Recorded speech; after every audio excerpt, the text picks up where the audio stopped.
Good morning, people. So this morning, did I didn't even really have to blow my nose in the middle of the night. I mean, I was sleeping like a baby, woke up around 5 a.m., which was pretty cool. I mean, I wake up intermittently, but I knew when I went to the restroom, I had to get stuff out, and it didn't come out easily. Actually, I had to blow my nose hard. I had to blow my nose really hard, and stuff had to come out, and finally stuff did come out, and of course I had to help it out because in yesterday's environment, I even had to take a nap. It was so aggressive. I mean, you look outside at the sun rise, and it's trying to rise and shine through a major haze. It is looking like different. There's so much haze and so much particles in the atmosphere, and the atmosphere is highly accelerated, and that's why you're seeing so much so much energy from people, and of course all the different diseases and diagnosable conditions. And so I was blow my nose, hawking out loogies, releasing the poop, blow my nose. And even right now I'm blowing my nose. But I'll tell you, I even woke up to saying that once you get all your issues resolved, when you think about it, then it's just dealing with whatever comes up, any new traumas that you hope you don't get into. And so what you've been seeing the last few weeks is the progressive layers of strata of trauma being released. And some are more deep-seated than others, but the whole Jilly Juice world and the Dr. Phil and all those different news articles and journalists that were trying to psychologically destroy me and hang me, that actually had to come out too. You thought that maybe I dealt with it back then in 2018. No, I just pushed it to the side.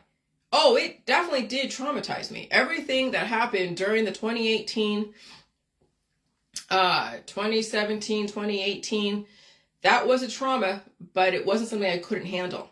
My body knew how to store that information so it didn't destroy me, and find a way to cope and deal with it without turning to drugs, alcohol, and massive amounts of sex and other distractions.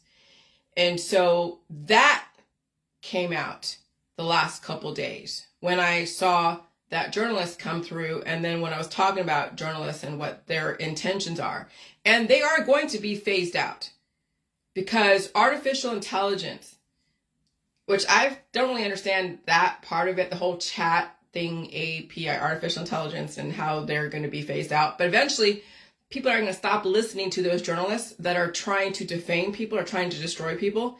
And the people are going to speak up for themselves. And they are. And I'm glad, because even though some people have misguided intentions and are trying to just destroy someone through their YouTube channel or their Facebook channel, Facebook Live sessions, I don't care.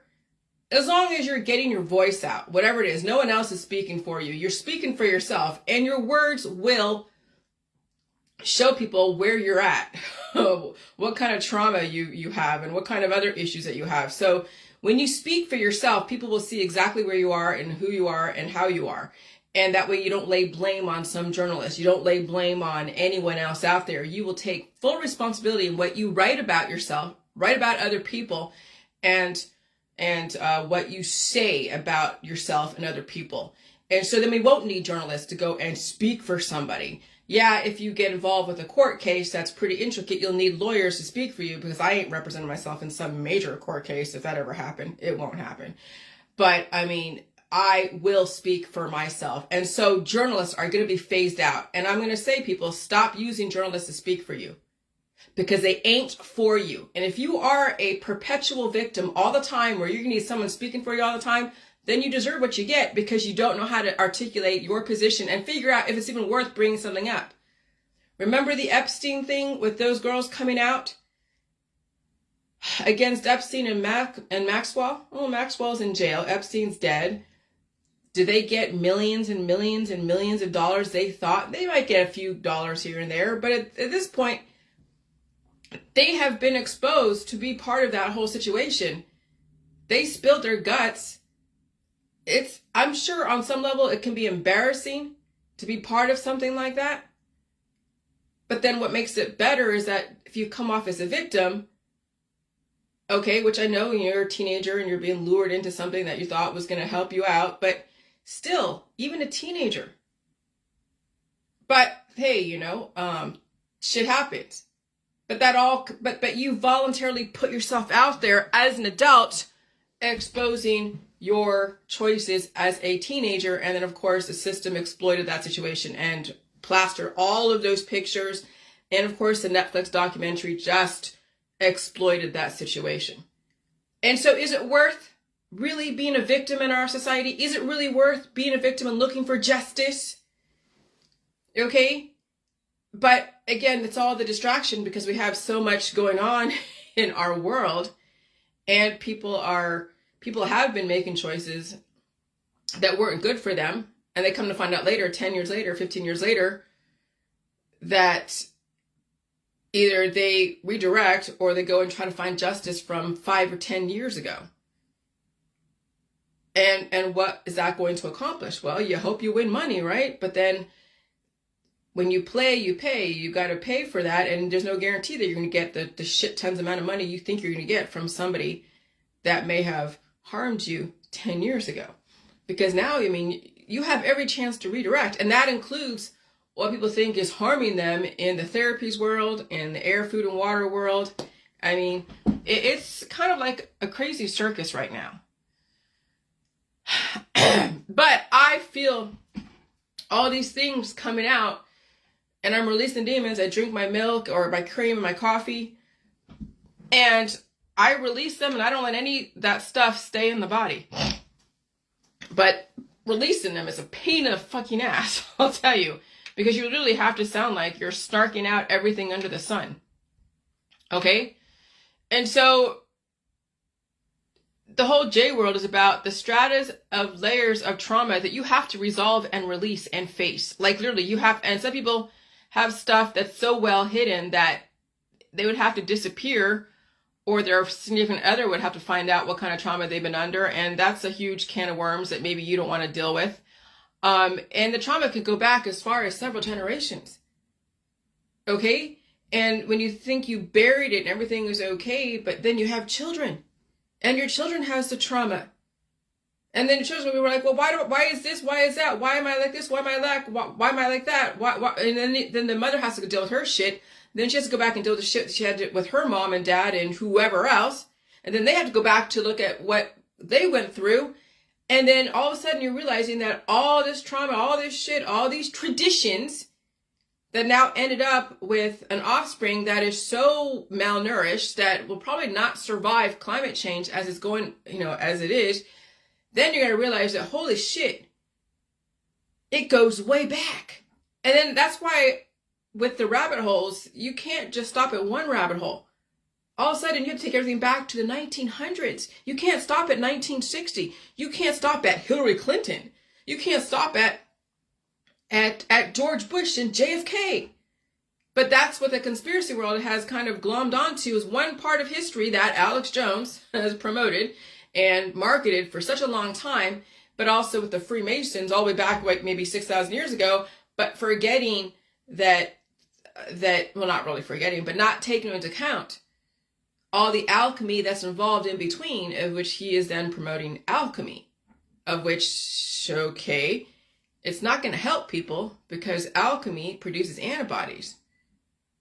Okay? And so now, so with all that unresolved issues, and it's generational, and if you have kids, you're going to have to deal with it with your kids when they're old enough to figure out what's going on, and you have to deal with your parents, and then your parents' parents, and where does finally somebody take responsibility? Because even the offspring who are like 20 years old, 25 years old, 30 years old, are like, what the hell's going on? And mama knows what's going on, but she's not saying shit. Grandma knows what's going on, but she ain't saying shit. So this poor offspring doesn't know what the fuck's going on, why they are the way they are, why they're breaking down, why things are the way they are, why is their family all fucked up, why is everyone scattered to the winds out there, no one's hanging out together, why is there so much trauma? Well, eventually someone's going to have to say something, or they don't. And now that's kind of where the situation we're in with this whole climate change is, that people are now dealing with the demons that they've had under lock and key, under cures and distractions and avoiding and all of that stuff. And now you can't like hide it anymore. It's going to come up in medical issues. It can come up in psychological issues. It's going to come up in so many different ways. Or you're going to have a kid on top of that, which usually right now, probably the thing that's going on is people are having kids on top of that for their absolution because they have angst and trauma and traditions. And so all that psycho trauma, whatever, is now being passed on to the offspring, the child. And now that kid is going to be representation of all the trauma. And this is where, like, people say the demons, right? Yeah.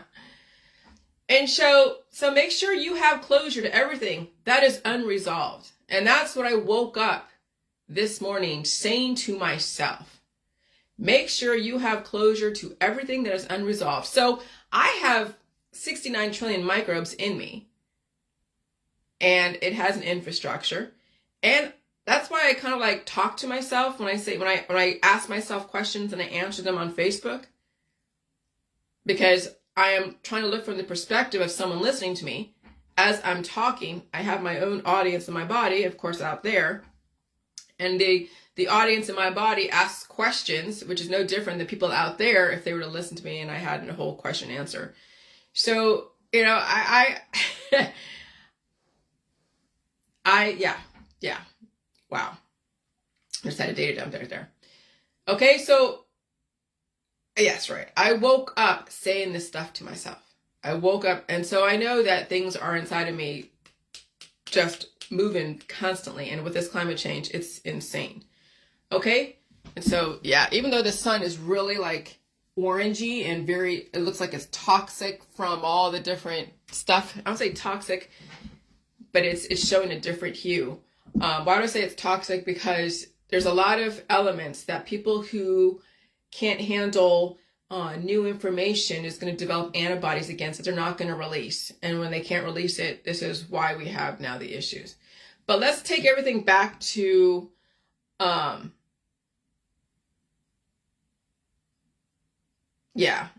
woke up saying that and dreaming about all the open questions about everything that was resolved. Okay, so let's take this thing back to Shirley Temple. Now, those in the conspiracy world, they've heard about the whole Shirley Temple stuff, okay, and what she was groomed for way back in the 1930s. And there was a lot of questionable stuff. And so when you think about the sexualizing of children and the parents exploiting that, it happened way back in Shirley Temple days. It just carried forward into the 1940s, 50s, 60s, 70s, 80s, and now, toddlers and tiaras, and now you have moms, grooming their kids to be a sex bomb. And then right now we're seeing OnlyFans as the catch for those that figure out that they don't really have it up here and they're going to try to compete for jobs they're not qualified for, and they're going to have to go turn to OnlyFans, because how much can you really compete in our society when that infrastructure is going down the tubes? And so England is the hub of the OnlyFans. I'm like, and I figured that out last night when I was looking at how they use the content and how often they change their terms and conditions. And yeah, their terms and conditions can change all the time.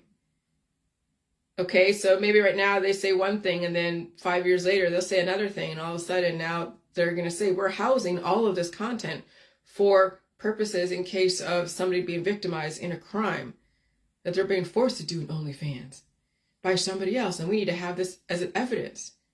And then there's breaches, and then who knows? See, there's and MI5, MI6, CIA, FBI. Well, MI5, MI6. I mean, 1776 was us leaving England and coming to America. They have their own MI5, MI6 way back in 1776. So it doesn't surprise me that England is the hub of OnlyFans, a place where they can leverage people sexually. It does not surprise me. So anyway, so let me just go through some dates here. So World War I ended November 11, 1918. The influenza pandemic started in 1918 after the war. in the 1940s, the U.S. military developed the first approved inactivated VACCINES for influenza, which were used in World War II. Okay, now you figure the VACCINES vaccines, okay, were used for people who, because when you think about it, when you don't have enough fat on your body, you don't have enough immune system, fat adipose tissue is protection. It's an immune system. And so when you're starving or you are under different drugs to stay awake and you're not eating a lot and there's instability, so it's causing people to release their demons, yeah, okay, the vaccines are in lieu of somebody whose lack of body fat, who has a compromised immune system. Why do they have a compromised immune system? Because they're starving. Okay? Humans have been starving for years. That's why they've been dying and reproducing all the time, dropping children all the time. Because they're not whole. If they had an adequate, more than adequate, a high-functioning immune system with the fat, they wouldn't be dropping kids. They wouldn't be at war with each other. There wouldn't be rampant disease, but would there be evolution? That is why we're in a great reset, because the system for how many years have been experimenting on the population, trying to figure out the best prototype. How do we develop innovation in the population and advanced intelligence? And there's going to be, what would you call it? Casualties of war, collateral damage. And so, that's kind of what it is. And so now we're in 2023. Now you know this. Now you can redirect. It doesn't matter if you have been an experiment or not, if you're not that far gone. Some people have been experiments and they don't have like legs, or they can't use their legs, or their arms are really and it would be very painful for them to actually be a whole person while they're alive. Like regrowing arms and limbs and legs and stuff like that. Like I said, even in 2018 when everyone was laughing at me, oh, Jillian, you can regrow. Yeah, you can, but it's painful and you have to feed your body and stay away from painkillers. You need meat, milk, cheese, eggs, fruits, and vegetables. You need to release the demons, and you have to allow your body to regrow and regenerate, and it's painful. That's why people have not been regrowing their arms and limbs and legs and things that are obvious, because it's fucking painful. So that's why I say get away from the medical system, get away from the holistic system. Because all those surgeries and things that people are undergoing are causing more trauma, that which at some point, maybe 10 years later, you're like, I want to become a whole person again. And now they have to go revisit every single trauma they did when they went under the knife. Okay, so in the 1940s, the U.S. military developed the first approved inactivated vaccine for influenza, which were used during World War II. World War II would start in 1939. Shirley Temple. The Great Depression, 1929 to 1939. Okay? Shirley Temple was used as a tool for distraction through the interwar period and World War II. So the interwar period was between World War I and World War II. Between 1918 and 1939. Okay, so 1931, Shirley Temple, who was born in 1928, was an American child actress, dancer, and singer who began her film career in 1931 and continued successfully through the 1949. So she's no different than Drew Barrymore, who was groomed for whatever. Okay, back in Studio 54 days in the 1980s. You see how history repeats, right? That's why you take everything back to World War I and World War II, 1930s, 1920s, 1900s. You figure J. Edgar Hoover was born in 1895, which is like, holy shit, and his name is still on a building. And all of his ways are being carried over from generation to generation to generation, okay? And so Shirley Temple was groomed to be the distraction between the World War II and the Great Depression, Dust Bowl. She was like the first toddler and tiaras sexualizing children at a young age. So again, parents are doing the same thing they did to Shirley Temple. But now it's so commonplace. And with all the different biotechnology and using genetic CRISPR gene editing and all the in vitro and the designer babies and then all the different cures and the herbs and extracts kind of holding things in place, but then causing a shitstorm later on that the person can't get ahead of. That's why you see so much beauty in the population. That's why beautiful girls are a dime a dozen out there. Like literally a dime a dozen. Being beautiful in this society is not really that difficult because it was like gifts and curses given to you. Because then what do girls do? They ride on their looks. They don't want to develop their brain because they don't have to.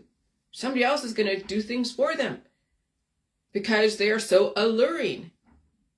See, when someone is not beautiful, conventionally beautiful, classically beautiful, what do they have to do? They have to fucking use their brain.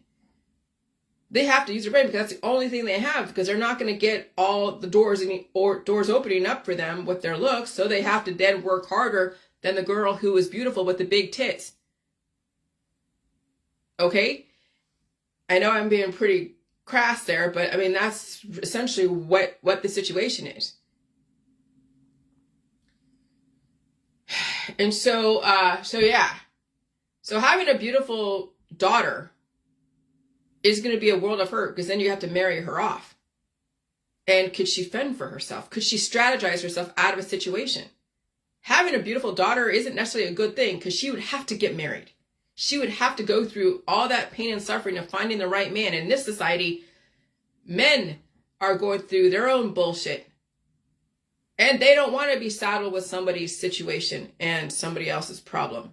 They have their own problems to deal with, much less take on somebody else's. So what are these girls left to do? Then there's OnlyFans,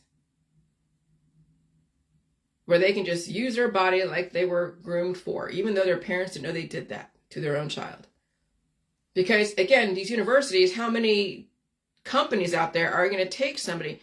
You could have a Stanford degree, you can have a Columbia degree, you can have all these different degrees, but they do other ways to figure out what your intellectual capacity is.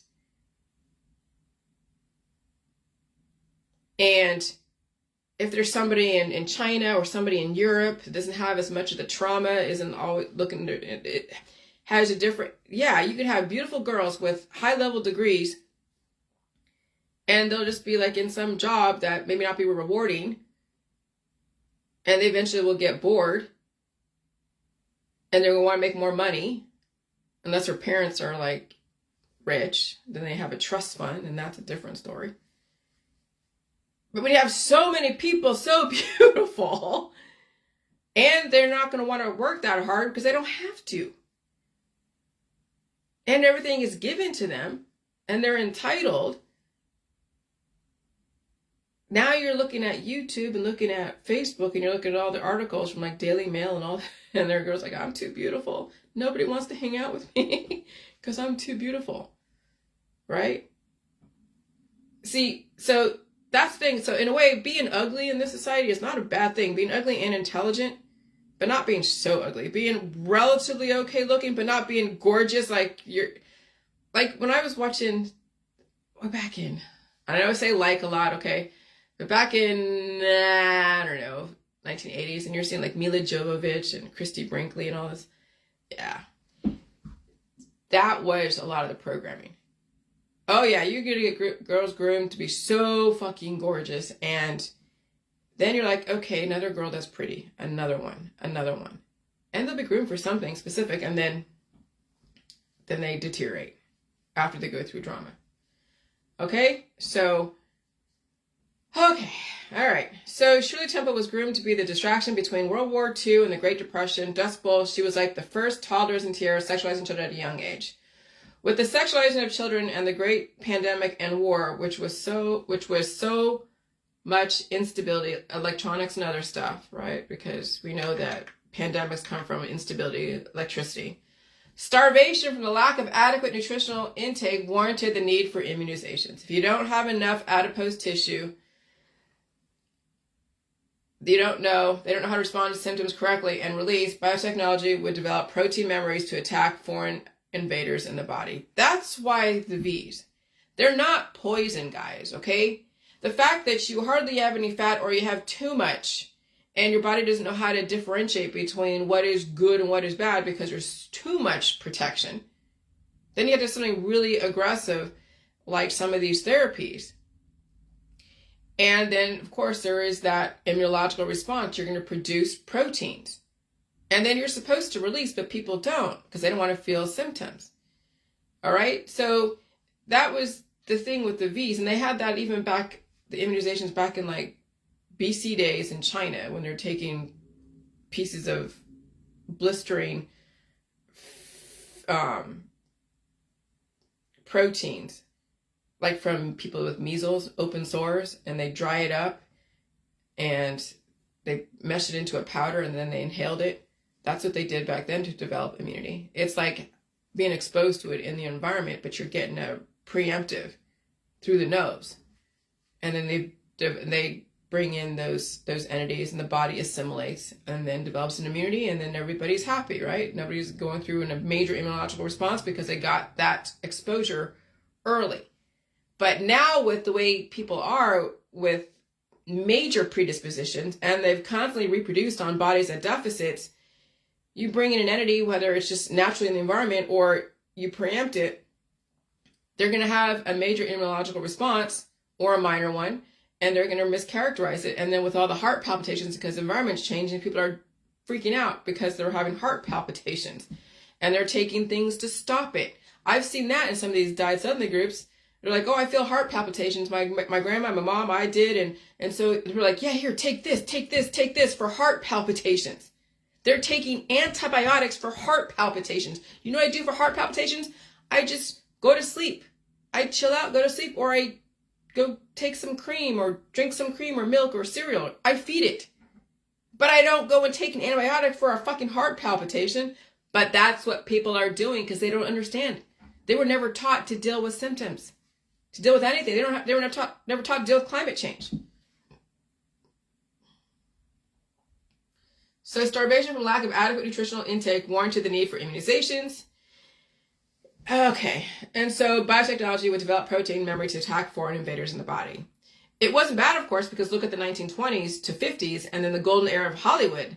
Then you have the Katharine Hepburns and the Errol Flynns, who was extremely predatory, per J. Edgar Hoover.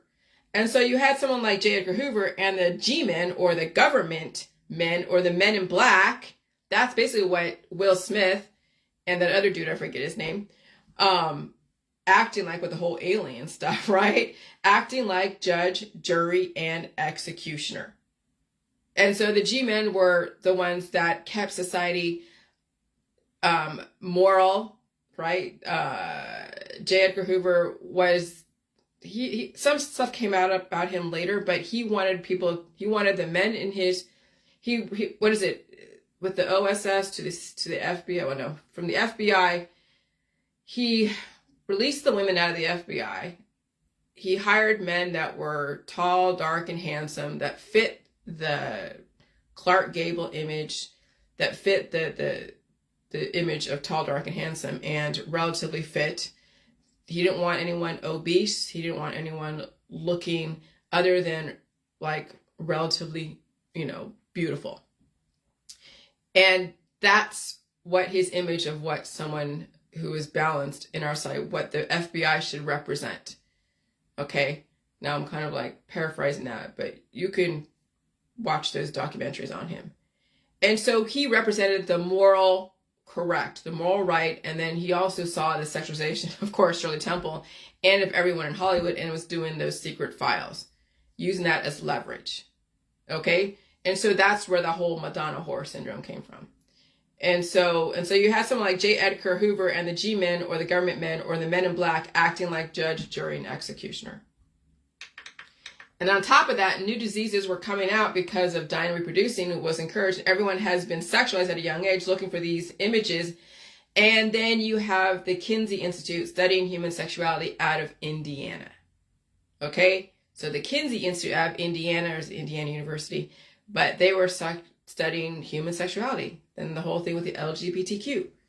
And that's what I put in my book about when you have things that are trapped inside of a closed system, what else do they have to do but fornicate with each other? And then you'll have very specific proclivities, objectification, all different types of proclivities.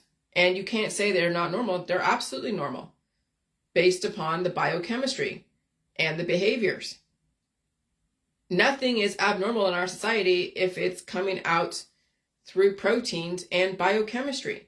And so then you have the diversity. I was watching yesterday Mer People on Netflix. That's another subculture that's really interesting. I like mermaids. They're hot. They're really cool. They're fantasy-like. And we have people who act that out because they've had their own trauma, their own stuff going on, and they found something that they have an outlet to be creative. And there's a whole subculture industry around that. And that's awesome. That's diversity. And there's nothing shameful about it. If that's how you want to, channel your energy and have an outlet, fucking A. And it's artistic. And it's beautiful. And people like it. And it's not harming anybody. And so that's in a closed system. You're going to get so much creativity. But that also has its suffering.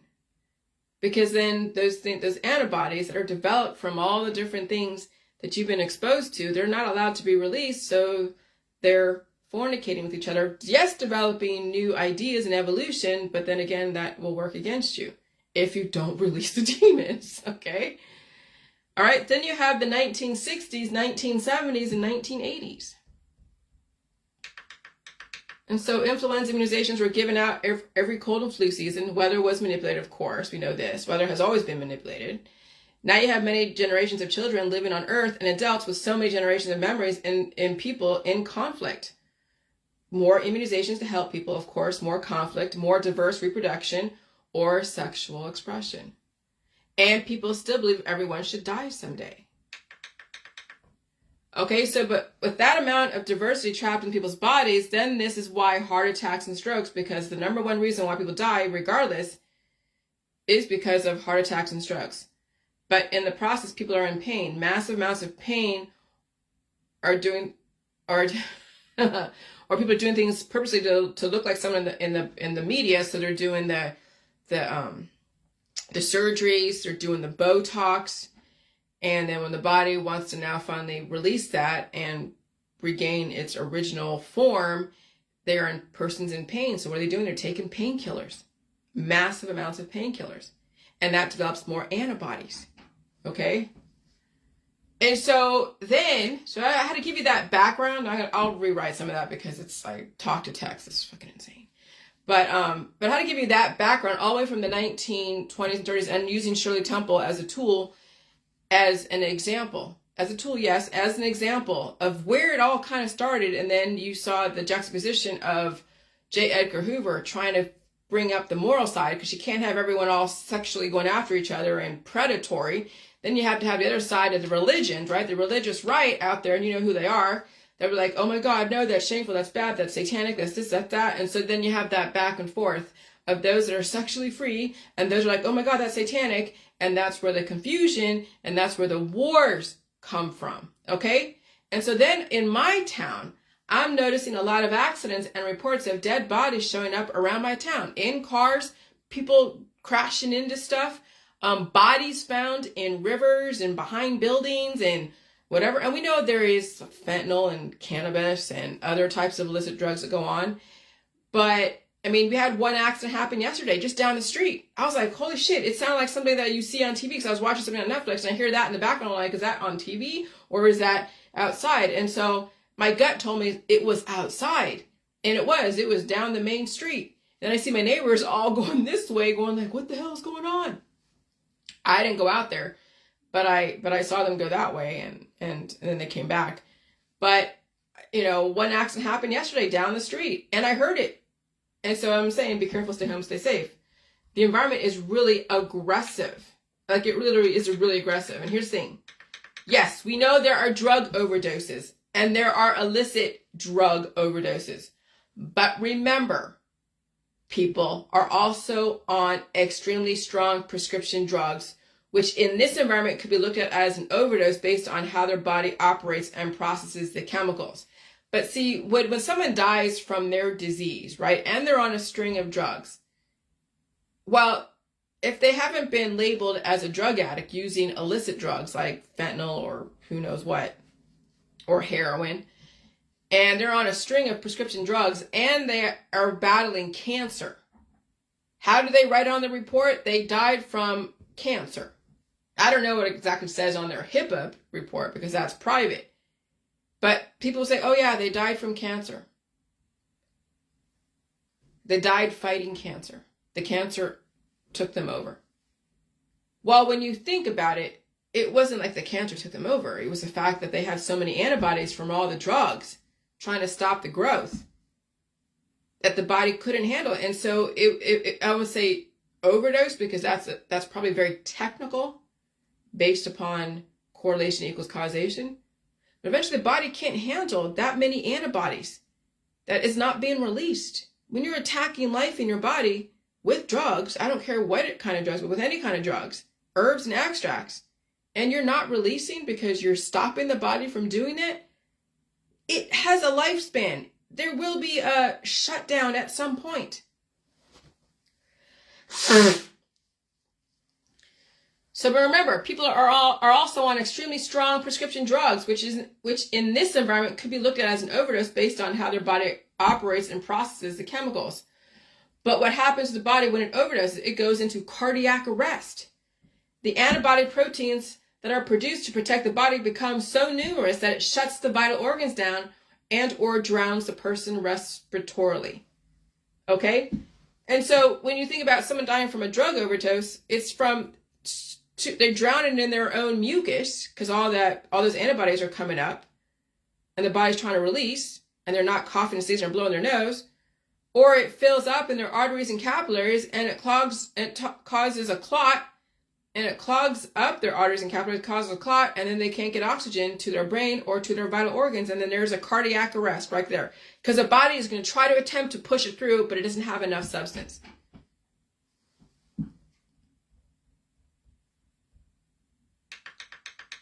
People who die from drug overdoses, prescription drugs or otherwise, or die from natural causes, they have a closed system and they are full of protection. That's why those who are morbidly obese will have issues because they're so full of protection and it's taxing their vital organs. It can't handle. It's not that it's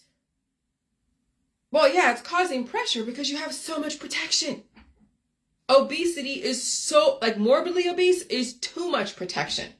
Not enough fat is not enough protection. That's the issue. And so then when you have people who are drug addicts, right? They're literally drug addicts and they're doing all these prescription drugs and all these strings of oncological medication, they're losing weight. They're getting skinnier and skinnier and skinnier and skinnier because those antibodies are cannibalizing them on the inside. When you think about it, food is the answer. The people who are in oncology, people who are dependent on cannabis, they need the meat, milk, cream, cheese, fruits, vegetables, cheese, cream, milk. But no, remember, they're on all their diets. Food is too painful for them. But when you think about it, to release those demons, you have to develop proteins to release. When I'm blowing my nose and for me to even release that poop out of my ass that was so lodged up there, my body was developing proteins, mucus, to give me that leverage, to give me something to blow out so I can push that shit out, because I can't go reach into my system and say, okay, now intestines, I'm going to go in, and all these little twists and turns and hairpin turns. No, I have to have pressure through my nose by blowing my nose and have to have some kind of proteins to be able to be developed so I can push that shit out, so that shit comes out, so it doesn't cannibalize me and turn me into the crypt keeper or have other diagnosable conditions. We figured out why people died is because they're full of shit. But even doing all the laxatives and all the things that they do in the holistic world ain't going to help them either, because they haven't figured out how to condition their upper system and their lower system to work together. That's the issue with the holistic world. That's the issue with the allopathic world. That's the issue with the osteopathic world. That's the issue with the chiropractic world. That's the issue with the massage therapy world. Somebody else is manipulating your body to do things it should be doing on its own, or you teaching your body to do things on its own, and then know when you need to step in and blow your nose. Something as simple as blowing your nose coughing and sneezing and blowing your nose and hawking up loogies and helping that shit out is far better, in my opinion, than taking a pill for everything and causing the body to go into such rapid confusion because there's so much diversity that it doesn't know which one is in control. And so there is a fight to the death inside your body. And so people who die from drug overdoses, prescriptions or otherwise, or die from natural causes, they have a closed system and they are full of protection. And the body can't sustain those antibodies anymore. So when they report death, it's all based upon your lifestyle. If you are a struggling drug addict and they find drugs in your system, they will say it's from a drug overdose. But in reality, yeah, it's a heart attack or a stroke or dying from a respiratory drowning. If you're battling disease, it will say specifically what you died from as far as natural causes. Oh, they died from cancer. Oh, they died in their sleep, battling cancer. You see how the words are used to shield you from the connection to everything? That's our society. That's why everyone's so compartmentalized, because the words separate people.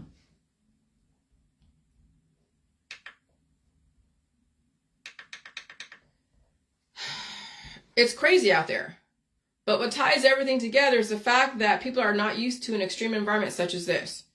Drug overdose is the leading cause of injury-related death in the United States. Well, all the pharmaceuticals plus the illicit drugs and the cannabis. It has been linked to respiratory depression and cardiac toxicity, both of which can lead to cardiac arrest. And so that's why people die from natural causes, whether they're 83 years old, 93 years old, or 100 years old, or they're 50.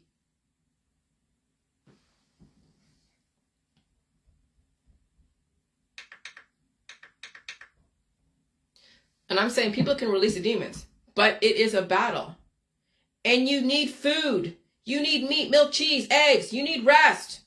All death from natural causes is from a closed immune system full of antibodies on bodies who are starving, regardless of body mass index.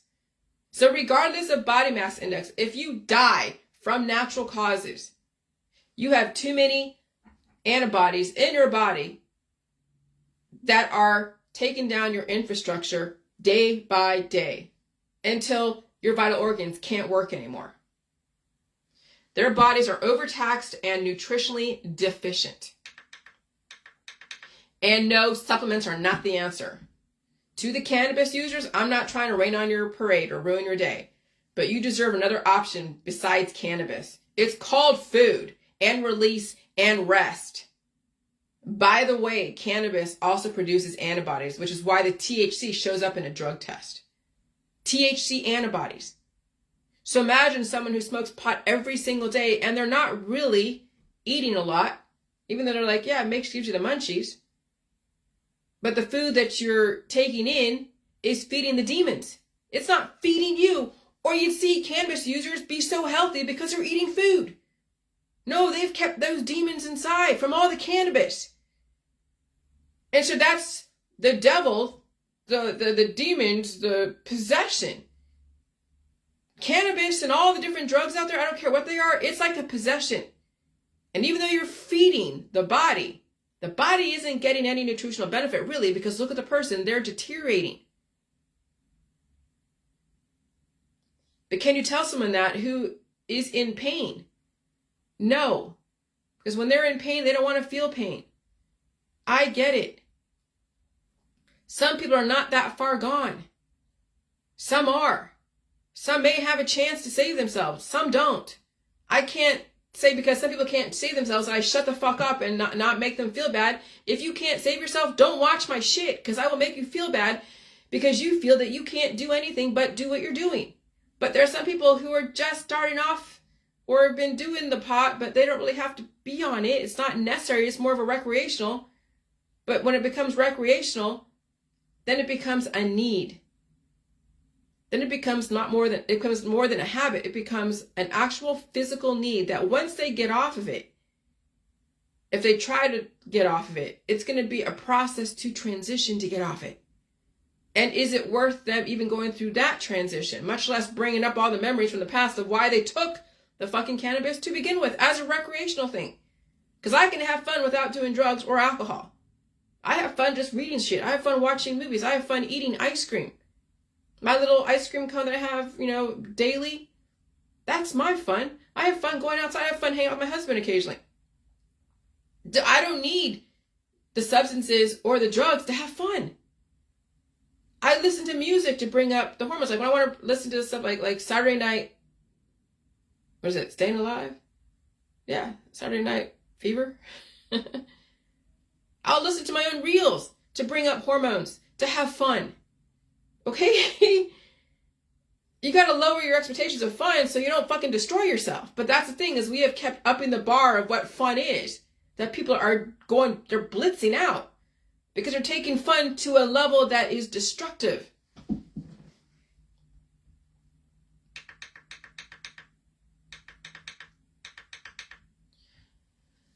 And so what if we tolerated disease? Right? And that was an article. Some scientists think, well, of course, now that my information is coming out that you don't have to fucking die from disease and toxins and pathogens, just release them. You don't have to fucking harbor them. But some scientists think that we should allow our bodies to be more harmlessly, to more harmlessly live with pathogens until they are cleared from our systems. Yeah, no shit. I'm glad scientists are figuring it out now, because humanity is going to destroy themselves if they don't figure it out. So, I'm glad that they're figuring that out, but we'll see how that's going to translate in the population. And so with the whole thing with Bill Gates, and now stuff's coming out with him and Epstein and then stuff like that, yeah. So I smelled J. Edgar Hoover channeled through Epstein. Bill Gates was propped up and now he's being taken down by the media.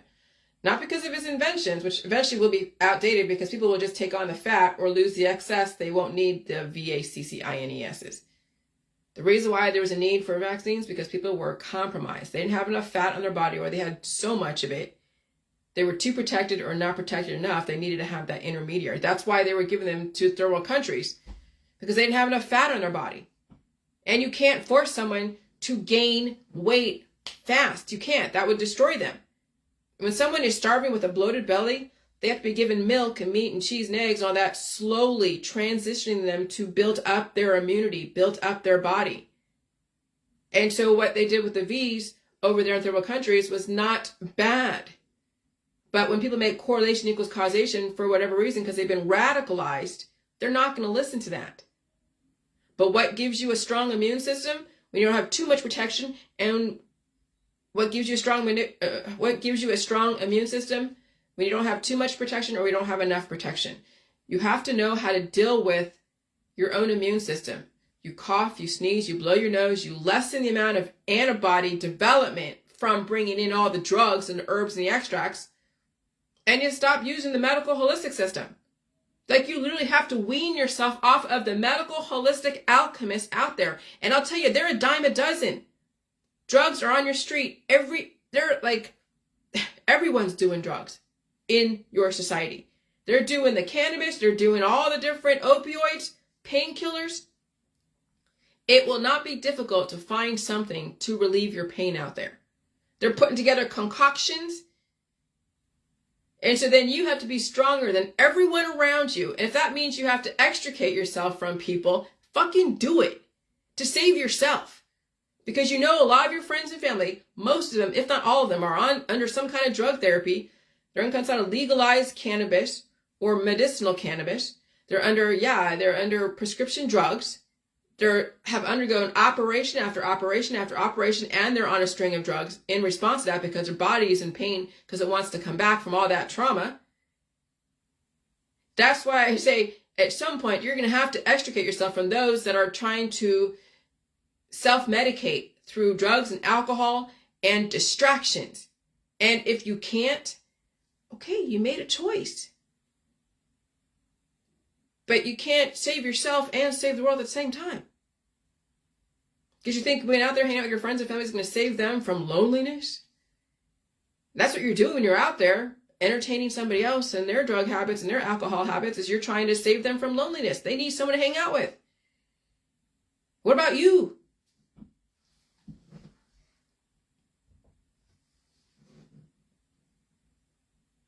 Evidently, billionaires didn't realize they were being leveraged. The system sets you up to fail if you fall for all the pleasures in paradise. Your sexual urges will be out there if you don't control them, and nothing is sacred or secret. And so, yeah, J. Edgar Hoover exposed Errol Flynn for his bad boy ways back in the 1930s. Allegedly, Errol Flynn did something to a woman that caused her to go to the hospital, to a sanitarium, because of whatever he did. And he heard he was, you can Google him. But they were doing some atrocious things even back in the 1930s. The men that were very predatory in Hollywood were doing some atrocious things to even other Hollywood stars. Okay? And so J. Edgar Hoover was the beginning of the dichotomy of respectable versus disreputable. I know it's spelled wrong, dichotomy, but whatever, because fucking talk to text. He literally developed the Madonna whore syndrome. YouTube and Google the documentary of the life and times of J. Edgar Hoover. Okay? You should know about him, because that's what you're seeing today in our society in artificial intelligence. The system knows how to leverage people. And so this girl, I forget her name, was something Calloway. She's a daughter of a politician. So your mom's in politics. So what do? Isn't there anything more than these kids can reach for besides what the obvious is? So when you're going into Playboy, when you're going into like OnlyFans, Playboy, or being a model, okay, isn't there more to life than that? But that's the thing. Who are you to judge, Jillian? There's a suffering. There is predatory stuff. You know that now that everyone is on the internet and you're not seeing too many people out. I mean, people are out there, but everything's out there. But things are also going to be underground. You're not going to know half the shit that goes on out there. And if you're putting yourself out there like that, you were setting yourself up for some kind of predatory situation. Especially with how many predators are out there with this climate change. And so your mom is in politics, so what do? Isn't there anything more than these kids can reach for besides what is the obvious is? What happened to learning how to write and speak and read? What's wrong with that? Not much is available besides selling your soul to the system in body, mind, and spirit. What's left when you're not selling your body and your soul to the world?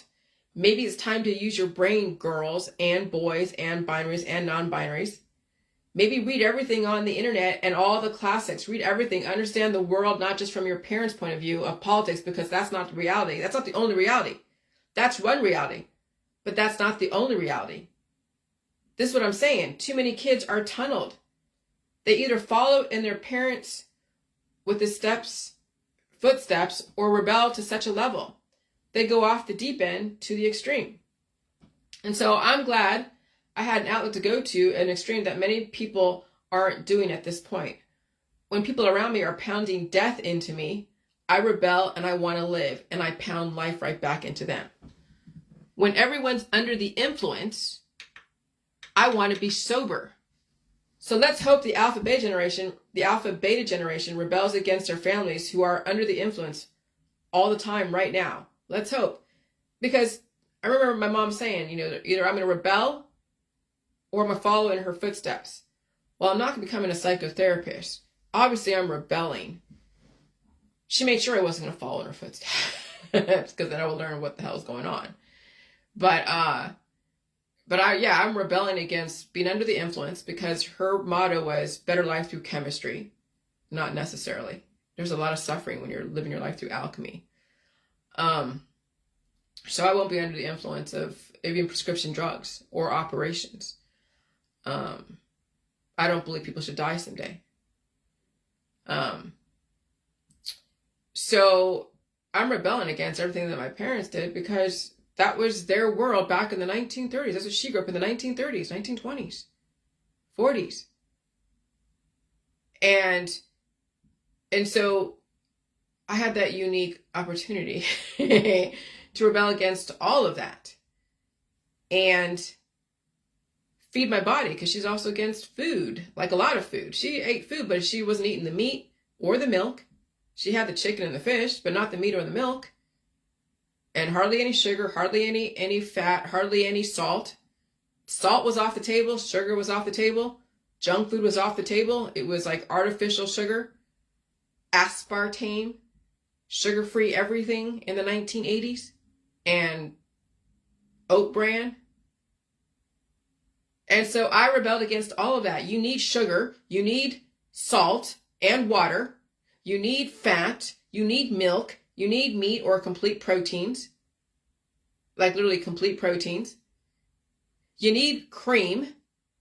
You need to face your fucking symptoms. You need to face your demons. Yes, people have had heart attacks and strokes and had heart surgery and stuff like that. Yeah, when you bring in slowly food that is going to repair the damage in your body from all the different operations and all the different predisposed issues, you're going to feel stuff that you felt before that you were afraid of, that you had to go get an operation for. You had to bring food in slowly so your body can transition and build up.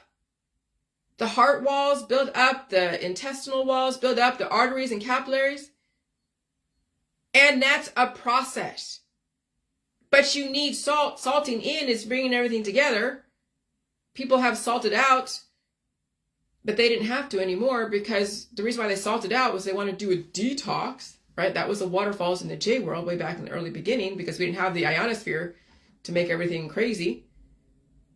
But now all you gotta do is cough, sneeze, and blow your nose and pull out the shit if it's necessary. You need to drink a bunch of cream and milk so you can make yourself go to the bathroom if that's necessary. Because I've done that before. My husband taught me that. When he did so much J juice and he couldn't poop because the J juice made him constipated, cured the shit in his ass, what did he do? He went and drank a bunch of milk, and it released the demon. So people who are lactose intolerant need to now start transitioning nutrients in their body. And I'm telling you, people have been under so much trauma. Drug addicts. See, when you're a drug addict, you have those demons inside of you, whether it's cannabis or any kind of prescription drug. The food is the answer for insulin development. Food is the answer for sugar control. Food is the answer for every single hormone that your body is using a pill for, a powder or a supplement. Food is the fucking answer. When people scared you away from food because they're, oh God, it's poison, it's GMO, it's this and that, they then transitioned onto drugs, supplements, herbs, extracts, operations. It was all fucking intentional. So you were scared of food, scared of symptoms, scared of feeling different. But you now, in an environment that's so aggressive like this right now, you're gonna feel different.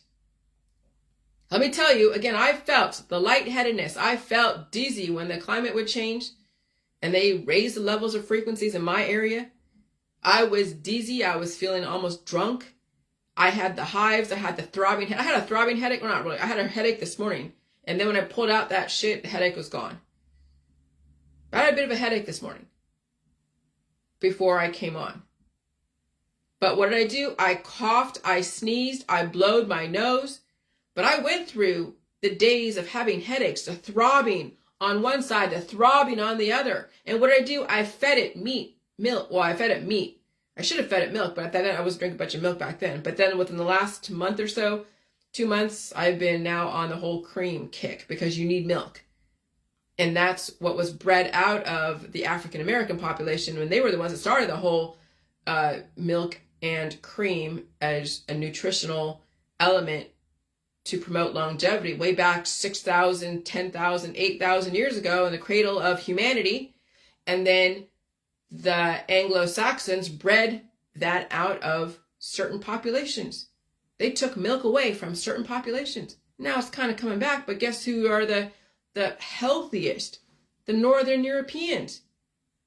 Over there up in Norway and Deutschland, and Germany, and what else? Sweden and Switzerland. They're all drinking milk, cream. And who's lactose intolerant? Well, it's certain cultures. The Semites or the Jews, Jews are lactose intolerant. African Americans lactose intolerant. East Indian, Asian. Why is that? I don't know. You go figure that one out. So you want to save your fucking self? Drink the cream and milk and blow your nose. Eat food. Stop buying into all your friends and family's bullshit of wanting to keep you anesthetized and keep you busy and distracted because they're lonely. Save your fucking self because your friends and family are not going to save you. You literally have to save yourself. No one is going to save you. Nobody is. I had to save myself, and that meant being alone. I would be fucking alone. I don't want to be distracted from saving myself. I don't want to entertain other people who have to be entertained out there because they can't handle their own trauma. I don't. That's why I am the way I am. And let me tell you, I got a lot of backlash for that. A lot. People think I'm weird. People think I'm this and I'm that. But I see where society is going, and I don't want to be part of it. I don't want to be saving animals everywhere. I don't want to be saving children everywhere. I don't want to be saving anyone anywhere. I need to save myself because people will be undermining you all over the place. There'll be animals out there. People are breeding. Like I'm seeing on my Facebook, someone has a litter of freaking pit bull puppies. And they're posting it on their Facebook. Like, hey, look. And so one of their friends is like, why don't you go and fix the mom and dad? They're like, no, we can't because she has a heart problem. And so while you're saving all these animals in the shelter, somebody behind you is fucking breeding them. And then we have people like, oh, I want an animal. I want to have a dog and give it to a kid that's like, what, 5 or 6, 7, 10 years old. They have no idea what it means to take care of an animal. Really. Not as a parent. And so when that animal has issues or has behavioral problems or has health issues and it's becoming too much for that family, it's going right into the fucking shelter to be then rehomed somewhere else. That's a loop I don't want to be on anymore. I'm not saving nobody. I'm not saving animals. I'm not saving children. I'm not saving nobody. Because if it's not that person, it'll be someone else that needs so much stuff. And so people are going to have to save themselves. If people have to pass away out there, if animals have to die out there, and I'm not anywhere in the vicinity of needing to call the ASPCA or the police or whatever, it's none of my fucking business what goes on out there. None of my business. I'm not trying to save the goddamn world, because that's where you get caught up in the bullshit. Is when you have to go and save the world, be there for everybody, at the detriment of your own body, mind, and spirit. That's the human sacrifice that the system bred into people. And they made sure that you were all chasing pleasure in paradise and had all a bunch of friends and family and politics and religion and scientific dogmas to go be part of, and all the associations. And you're all about saving somebody else and being a self-sacrificing human, putting yourself in danger because you're trying to save a homeless person out there, giving them food. Let the system take care of what the system produced. You got to take care of yourself. If you can't, then I'm sorry. It's not my problem. So, yeah, I had to go trip through the Shirley Temple stuff and the interwar and World War I and World War II and the Great Depression, and then the sexualization of children happening in the 1930s. And then that's why they call the Coke and the Cherry Coke a Shirley Temple, because that's what she drank. And then that carried through Hollywood, and that became even more advanced in the Disney machine. Okay. And then that was then put out there in the 1980s with all the Brooke Shields and the Twiggy and Gia. Remember Gia and the Cindy Crawfords and the supermodels? And then you saw the ones that fell from all that, the Anna Nicole Smith, Pamela Anderson. She's 55 now and trying to do her shit, figure out her stuff, reinvent herself. And so you're seeing now how all this worked and where it all came from. It didn't just happen within, in the 1960s with JFK and the Illuminati. This was done and juggled back in the 1920s and 30s. And so you now have a choice. You repeat your grandparents' mistakes, your great-grandparents' mistakes, or you fucking redirect and save yourself. But the sexualizing of children was the weapon, because they grew up to be adults who couldn't control their urges and then became leveraged and then suffered for it. I hope it doesn't happen to you. All right, bye.